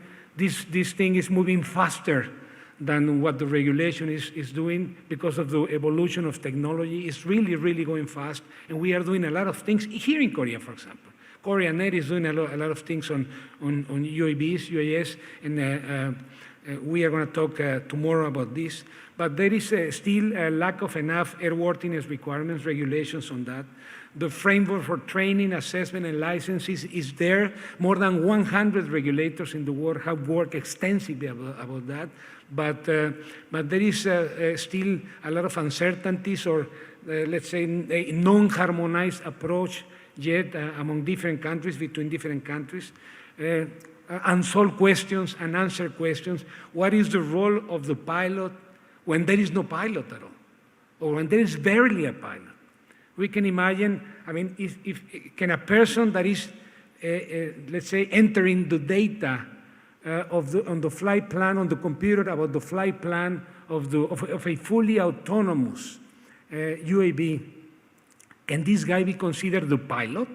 Because he's just entering the data, the coordinates in the flight plan. Is he really the pilot? Is she really the pilot? Or what happens when, who is going to be responsible in case something happens? What happens in the future? What will happen in the future when we have, probably, very soon, single pilot commercial operations with cargo or passengers? When the pilot takes a rest, the control of the aircraft will have to be transferred to a ground operator in the ground, remotely. So who is going to be responsible? Is the guy on the ground going to be responsible? What happens in any critical decision-making process?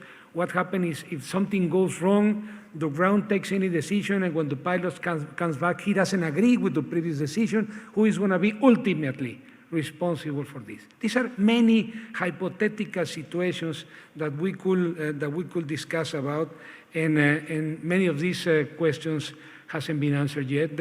I mean, we will see very soon, if not now, one pilot in one jurisdiction, for example, controlling multiple aircraft in different jurisdictions around the world at the same time, simultaneously.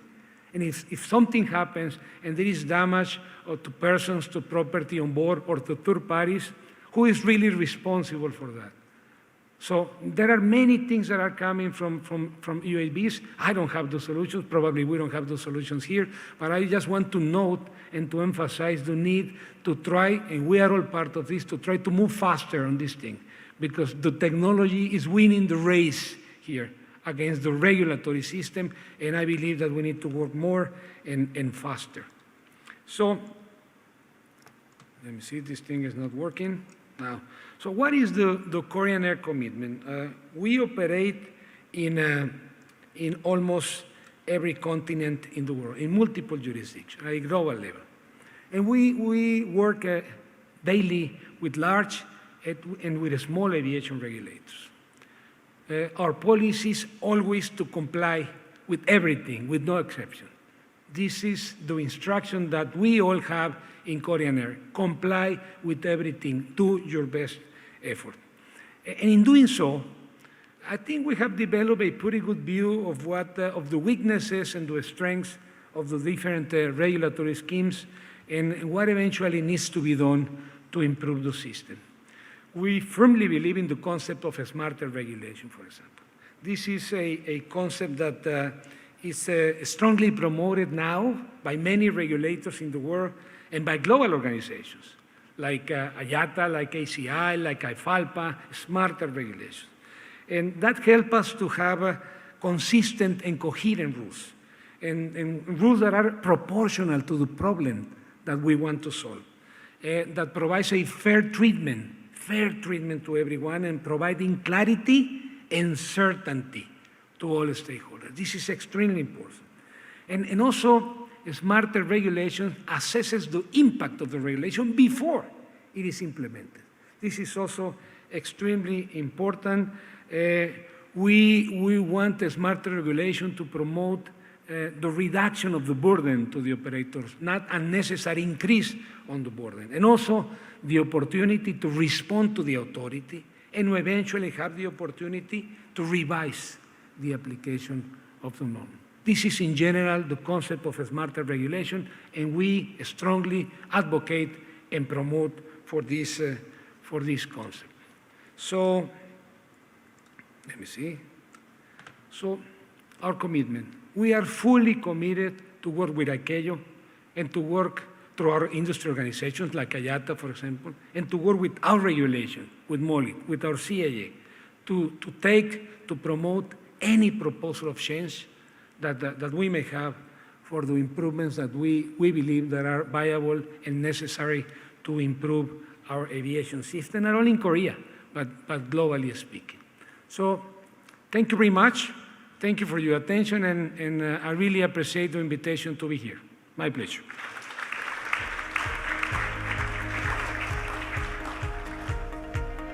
Thank you very much, Gilberto. That was an excellent presentation.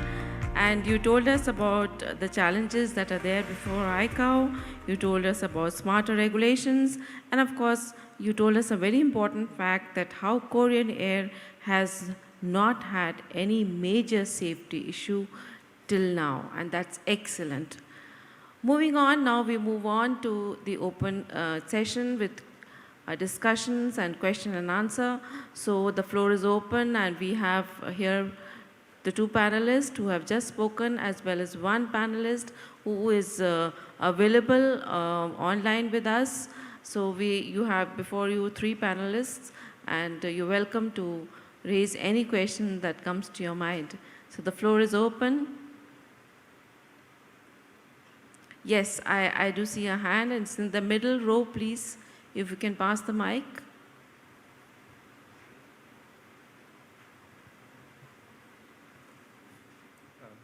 Thank you, presenters. My name is Andrew Kabakubia from the Uganda Civil Aviation, and my question will go to my namesake, Andrew. In your presentations, you've enumerated benefits of ratifying protocols and conventions, and also in your concluding remarks, you called on countries to ratify these protocols and conventions. But I have noted that as you call on many countries, the countries that sit on the governing Council of ICAO, majority of them have not ratified these conventions and protocols. So 2 questions for you. Why are members of the Governing Council of ICAO hesitant to ratify the ICAO protocols and conventions? This is the work of ICAO, and why are these countries finding it hard to ratify them? As it is said, culture begins at home. The second question is, how will ICAO be able to rally up other countries to ratify these protocols when members or states of the Governing Council find it or are hesitating to ratify the same protocols? Thank you. Andrew, that's a tough one for you. Yes, indeed, I was appealing for your protection. But when I used to engage in athletics, they used to tell me to stay in my lane. And I think on this one, I want to stay in my lane and not speak for the states that are referred to in this question. I can step in, but I would like you to take the, if you want me to answer, I can step in from the perspective of a council member. So thank you for that very interesting question. And as we are all aware, every country has participates in these diplomatic conferences and thereafter goes back to its government and seeks to get the conventions approved. And generally the process is extremely long. It takes a long time to do it, and there are completely different priorities for each state, and which may at times, especially in times of COVID-19, take over, and in such times the work relating to international conventions gets delayed. But it's a fact that each council member contributes to the work of ICAO, but whenever any convention is signed, it is signed through a diplomatic conference which is attended by all the member states. It is not only the governing body that plays a major role here. So we are all here as representatives of our government, and therefore each council member is also a representative therein and speaks for it. So I think that differentiation is very clear that in diplomatic conference, it is the member states who attend, and here in council, we are a set of 36 countries which are representing our governments. Thank you. I hope that satisfies you. Any other question from the floor? Oh yes, I do see another one from the middle row, please.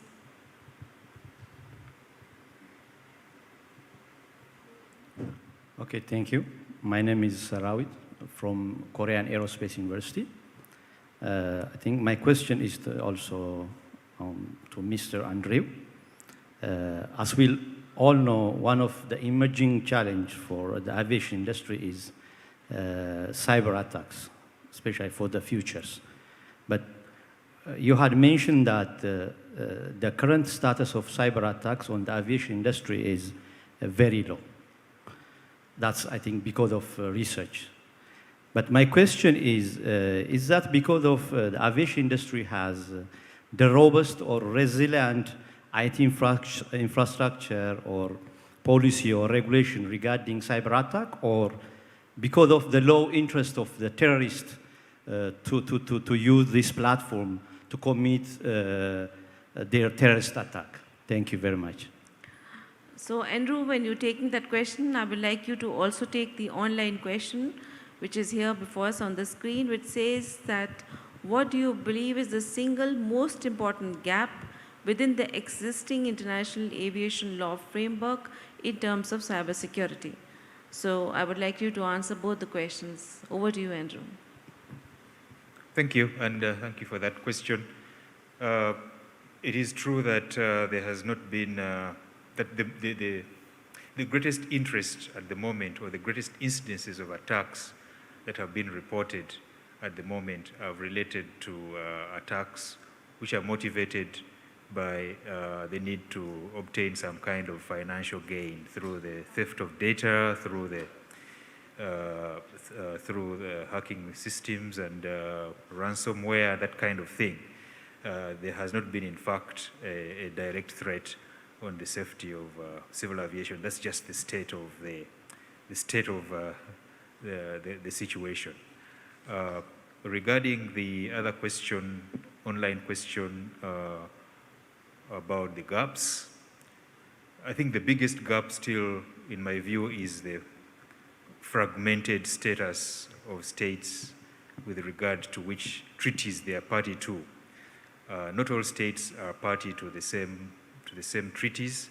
As we saw, the Beijing instruments offer some improvement from the situation with the older treaties. So if you have states that have ratified the newer instruments but are seeking, for example, to deal with the situation that is occurring or emanating from a state that is not party to the newer instruments, you could have a problem of reach of enforcement in that situation. So the good thing about this gap is that it's not a gap about the lack of legal provision. It's a gap. It's a gap about a state not being a party to an instrument that covers the situation properly. So it is one that can be resolved easily. Thank you. Thank you, Andrew. Over to the audience here, do we have a question? We have so many legal minds and they're all waiting for your questions. So yes, we have one from the middle row, please, if you can hand over the mic.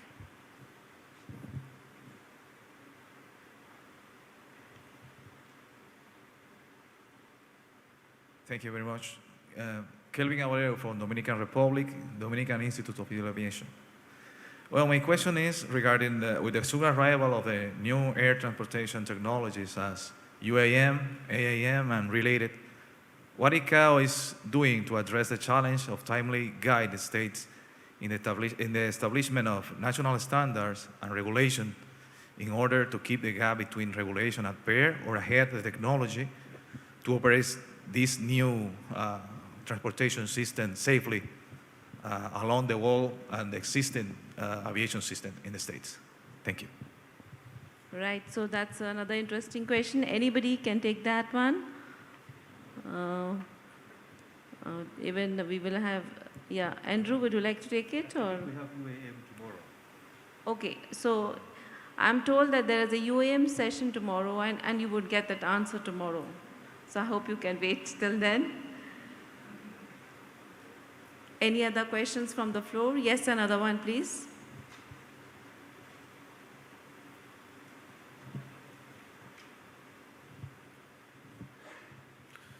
Mabrouk Anis from Tunisia and from Korea Aerospace University. About cyber, my question is about cybersecurity. So nowadays we live smart, we travel smart in this context of digitization. Don't you think that ICAO efforts and especially regulations are not efficient enough to mitigate such a big phenomena which needs more and more interest, since it is related to safety and also to security? And maybe, as I heard in the morning, maybe it needs a special and urgent standards, maybe a whole annex for that, because the world is becoming smarter and smarter every day, and we must be fast to mitigate that. And another question for Mr. Lopez. Please, I have a weird question about safety and security. And I asked a lot of civil aviation personnel about that, but until now I have no question, no answer.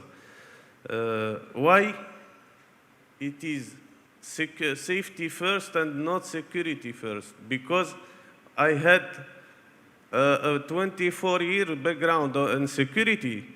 I think security is first, safety can be a component of security.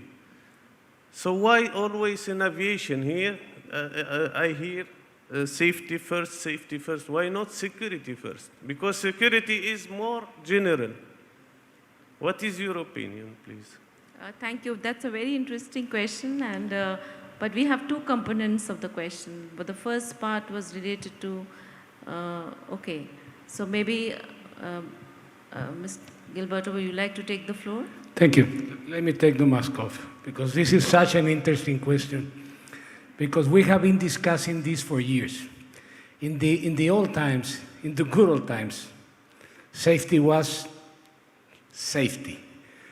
And after 9/11, security became much more important, for obvious reasons. But I strongly believe that they are both the same. They are not separated to each other. They are the same concept with two different words, that's it. But it's the same spirit of the two, which is the protection of the people, the protection of the property. Let me tell you something. In some languages, there are not two words. It's only one word for both of them. In Spanish, for example, we only say seguridad. And seguridad means safety, and seguridad means security. Because they are the same. They are all together all the time. So it is not a matter, in my personal opinion, of which one is more important. Yes, the tradition we have been saying for decades, safety first, and then we continue saying safety first. But if we say safety and security first, I totally agree. I personally absolutely agree. So, and probably historically the best proof of that is that in some languages, in some cultures, there is only one word to cover both areas, both concepts. This is my opinion. Thank you. Thank you. That was, I think, an excellent answer and really needed to be applauded. So with this, we come to the end of this session. It has been a long session, and I must thank each one of the panelists who have not only conveyed to us the challenges that we are facing in aviation safety and security, but very well answered all our questions. So that's all for now. Thank you to the audience for their active participation. It's been a pleasure moderating this panel and taking you through the challenges of aviation safety and security. Thank you. Thank you very much. Would you please give another additional applause to the moderator to lead this session? Thank you. Thank you very much, Dr. Shefali Juneja. Thank you very much once again. Yes, so we have touched upon the most important aspect of international aviation, I think. Thank you very much for your active discussion, and please continue on your arduous efforts for the sake of the safer sky world. Thank you very much.